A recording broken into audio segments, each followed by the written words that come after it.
Dan yang sisanya ada yang dihukum seumur hidup 7 tahun.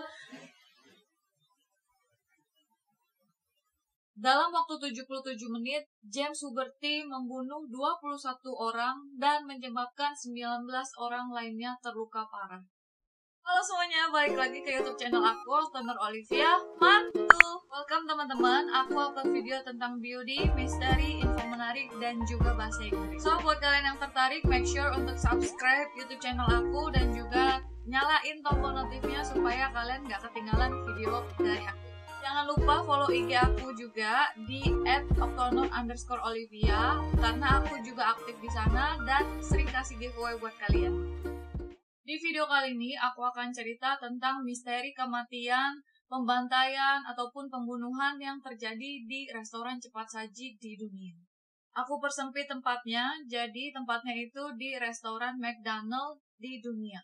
Kalian ngapain aja sih teman-teman kalau pergi ke McD? Paling kan cuma makan, minum, wifi yang gratis, sambil ngerjain tugas, ngerjain kerjaan, nongkrong-nongkrong sama teman, dan lain-lain. Pokoknya hal-hal umum yang biasanya orang lakuin di McD lah atau McDonald. Tapi nggak nyangka banget hal-hal misterius ataupun kematian bisa terjadi di sana. Aku nggak ngajak kalian untuk nggak makan di McDonald. Aku cuman kasih tahu kalau kejadian-kejadian yang serem kayak gini tuh bisa terjadi di mana aja. Terlebih McDonald sendiri juga deket sama rumah aku, jadi nggak nyampe 1 kilometer. Tinggal loncat indah juga nyampe. Dan ini bikin aku lebih aware atau lebih waspada lagi. So, kita langsung mulai aja dari kasus yang pertama. Kasus yang pertama ini berjudul Kolam Darah di Taiwan. Pada tanggal 25 Maret 2018, tepatnya jam 11 malam, seorang pria bernama Chiu mampir ke McDonald untuk makan-makan snack. Beberapa lama kemudian, beliau pergi ke toilet, namun tidak terlihat lagi. Keesokan paginya, tepatnya tanggal 26 Maret 2018, seorang customer McDonald melihat hal yang sangat mengerikan. Jadi customer ini melihat genangan darah yang keluar dari balik pintu toilet. Pria ini langsung mengadukan hal ini ke staf yang ada di McDonald. Kemudian staf tersebut melaporkan hal ini kepada polisi. Setelah pintu toilet dibuka, ternyata di dalam toilet tersebut adalah mayat Pak Chiu yang berada dalam posisi duduk di toilet dengan darah di bagian hidung dan juga mukanya, serta terdapat suntikan kosong yang ada di samping tubuhnya. Sore harinya ada seorang wanita yang mengaku kalau ia adalah istri dari Pak Chiu. Istri dari Pak Chiu ini memberikan keterangan kalau suaminya itu sudah menderita sakit kurang lebih selama 2 tahun. Tapi beliau menolak untuk diajak ke rumah sakit. Jadi kesimpulan sementara, Pak Chiu yang dalam keadaan sakit, kemudian muka dan hidungnya terbentur oleh pintu toilet dan menyebabkan darah keluar dari hidung dan mukanya. Beliau yang dalam keadaan sakit parah ditambah terbentur oleh pintu toilet, itu yang menyebabkan beliau mati di tempat. Tapi hal ini belum dipastikan bagaimana Pak Chiu yang terbentur oleh pintu toilet bisa dalam keadaan duduk pada saat dia tewas. Atau apakah suntikan yang dibawa Pak Chiu itu yang menyebabkan beliau tewas di tempat. Kita masuk kasus yang kedua. Kasus yang kedua ini berjudul pembunuhan oleh sekte agama di Cina. Tanggal 28 Mei 2014, seorang wanita bernama Wu Sohian sedang menunggu suami dan anaknya pulang sambil makan di McD Chow Yun. Tiba-tiba datanglah satu kelompok sekte yang terdiri dari 6 orang, dan sekte itu dinamakan Gereja Tuhan Yang Maha Kuasa atau The Church of Almighty God. Mereka berkhotbah tentang kepercayaan mereka di depan customer McD. Setelah itu mereka meminta nomor ponsel para customer yang ada di sana. Dan hanya Ibu Sohian seorang yang menolak permintaan tersebut, bahkan menolaknya sampai 2 kali. Lalu apa yang dilakukan oleh anggota sekte ini? Mereka malah memukuli Ibu Sohian dengan pel yang mereka bawa. Kemudian mereka juga melempari Ibu Sohian ini dengan kursi Setelah itu mereka juga menginjak-injak wajah Ibu Woo So-hyun sampai wajahnya itu hancur. Kejadian naas ini sampai beredar dalam bentuk video online. Tidak lama kemudian polisi berhasil menangkap 6 anggota sekte ini. Salah satu anggota dari sekte tersebut mengatakan kalau Ibu So-hyun ini adalah seorang iblis yang patut untuk dihancurkan atau dimusnahkan, hanya karena beliau tidak memberikan nomor ponsel. Dan parahnya lagi, mereka sama sekali tidak menyesal atas apa yang telah mereka perbuat.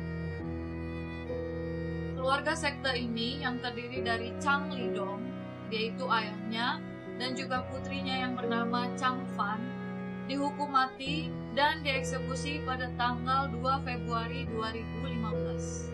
Kekasihnya yang bernama Chang Xiaolian diberikan hukuman selama 7 tahun penjara. Orang yang tinggal bersama mereka yang bernama Lu Ying-jun dihukum seumur hidup. Putranya yang bernama Chang Hang diberikan hukuman 10 tahun penjara. Satu lagi putranya yang paling kecil yang bernama Chang Tuo, dia ini masih di bawah umur, jadi masih 13 tahun dan dia akan diadili setelah beberapa tahun kemudian. Kita masuk kasus yang ketiga, teman-teman. Kasus yang ketiga ini berjudul dibunuh oleh pembunuh bayaran. Jadi pada tanggal 4 Oktober 2018, seorang kakek berumur 71 tahun yang berasal dari Brooklyn, New York, yang bernama Sylvester Salidas Zotola sedang memesan segelas kopi melalui McD drive-thru. Saat mengantri di dalam mobilnya, beliau langsung dihujani oleh tembakan berkali-kali oleh orang yang tidak dikenal. Kalian bisa lihat bekas tembakan yang masih tertinggal di kaca mobil Bapak Sylvester ini. Beliau tewas dengan tembakan yang mengenai kepalanya, dada, dan juga pundaknya. Setelah diselidiki oleh polisi, ternyata dalang dari semua ini tidak lain dan tidak bukan adalah anak kandungnya sendiri yang bernama Anthony Zotola yang berumur 41 tahun. Anthony menyuruh pembunuh bayaran, dia ini adalah seorang anggota gangster mafia lokal, untuk membunuh ayahnya sendiri. Anthony membayar $200.000 kepada pembunuh bayaran itu untuk melancarkan aksinya. Anthony tega merencanakan pembunuhan ini karena ia ingin mengambil alih usaha milik ayahnya yang bergerak di bidang perjudian, yaitu Joker Poker. Dari mesin judi Joker Poker, Sylvester bisa menghasilkan $1.000 per hari. Sebenarnya keluarga ini juga memang berurusan sama anggota gangster gitu. Jadi beberapa bulan sebelumnya, kakaknya yang bernama Salvatore Zotola juga diincar oleh pembunuh bayaran. Itu juga belum dipastikan ulah Anthony atau bukan. Jadi kakaknya Anthony Zotola yang bernama Salvatore Zotola ini juga pernah ditembaki oleh orang yang tidak dikenal, tapi dia berhasil selamat. Namun sayangnya dalam kejadian ini kakek Sylvester Zotola tewas di tempat. Sekarang Anthony mendekam di penjara dan terancam hukuman mati atas tindakan pembunuhan berencananya. Nah sekarang teman-teman kita masuk ke kasus yang keempat. Kasus yang keempat ini menurut aku kasus yang paling parah dan bikin aku tuh merinding-merinding bacanya, yaitu kasus pembantaian dan pembunuhan massal yang terjadi di McDonald San Isidro, San Diego, California pada tanggal 18 Juli 1984. Tindakan kejahatan ini dilakukan oleh seorang pria berumur 41 tahun bernama James Huberty. James Huberty menembakkan pistolnya secara random dan juga brutal di kawasan San Isidro. Dalam waktu 77 menit, James Huberty membunuh 21 orang dan menyebabkan 19 orang lainnya terluka parah. Kita bahas dulu sedikit tentang James. Jadi 3 hari sebelum kejadian, tepatnya pada tanggal 15 Juli 1984, James bercerita kepada istrinya kalau beliau ini mengalami gangguan mental. Kemudian James menelepon klinik kesehatan di San Diego. Pada saat menelepon, sang resepsionis salah mengeja nama James Huberty. Jadi harusnya Huberty jadi Suberty gitu. Tapi James membalasnya tuh dengan sopan, dengan ramah, dan juga beberapa pertanyaan yang ditanyakan masih connect gitu, masih nyambung jawabannya.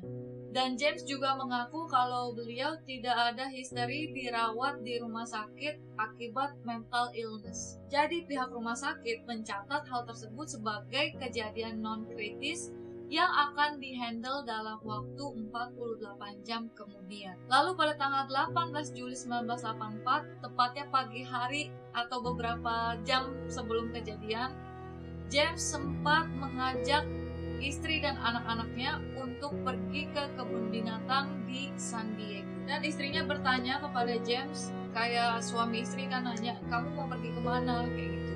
Kayak aku lah nanya suami aku, kalau dia mau keluar kan pasti aku tanya mau pergi kemana. Dan yang dijawab James adalah, aku pergi berburu manusia.